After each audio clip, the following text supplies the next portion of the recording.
1977चा दादा कोंडके अभिनीत राम राम गंगाराम हा मराठी चित्रपट ग्रामीण तरुणाच्या मुंबईतील संघर्षावर भाष्य करणारा विनोदी सिनेमा आहे. श्रीमंत काकाकडून मिळालेली मालमत्ता आणि भ्रष्ट मॅनेजरमुळे झालेली फसवणूक, त्यानंतर प्रेमासाठी गंगी शहराचा त्याग करून गावात परतीचा निर्णय याभोवती ही कथा फिरते, ज्यात दादांच्या विनोदी शैलीतून समाजावर भाष्य केले आहे.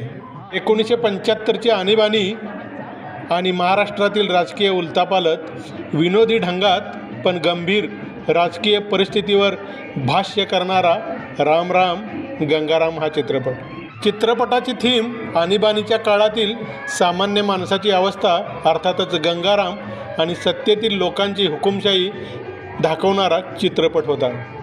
बाळासाहेब ठाकरे आणि शिवसेनेचा आणीबाणीला असलेला प्रखर विरोध हा चित्रपट त्या काळातील अन्यायाविरुद्ध आवाज उठवण्याचा प्रयत्न होता.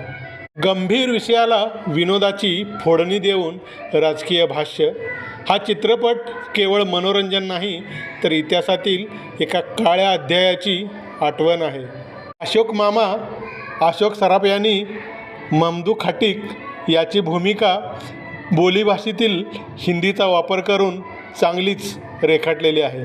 जेव्हा गंग्या गाव सोडून जातो आणि गंग्या अशोक मामालाच फक्त लिहितो आणि भेटायला बोलवतो, तेव्हा गाववाले ममदू खटिकला विचारतात, तुम्हाला एकट्यालाच का बोलवलेले आहे, आम्हाला का नाही? तेव्हा अशोक सराफ बोली हिंदी भाषेमध्ये त्यांना उत्तर देतात, इस गाव ने तुमने कभी गंग्या का सामान किया क्या?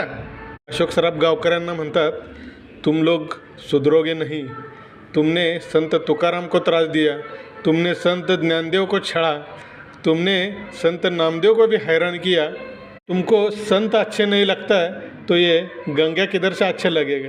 असं बोलून शेवटी ते गाववाल्यांना एक शेर सुनवतात, जाता हूँ सबको छोड़ के सुनो मेरा कहना, जाता हूँ सबको छोड़ के सुनो मेरा कहना, जिस गांव में देव धर्म नहीं उस गांव में क्यों रहना. अशोक मामा सांगतात, दादा म्हणतात, ज्यांचा देवावर विश्वास आमचा त्याच्यावरच विश्वास, कोण खातो कुणाचा माल आणि येडा म्हणतो माझीच लाल. या चित्रपटामध्ये अशोक मामा यांच्या लुंगीत एक उंदीर सोडण्याचा सीन आहे. त्याला अशोक मामा प्रचंड घाबरले होते. दादांनी त्यांना कन्व्हिन्स केले आणि नंतर तो सीन खूपच छान झाला. दादा हा किस्सा नंतर आपल्या मुलाखतीत आवर्जून सांगायचे. धन्य होते हे दोन विनोदी वीर.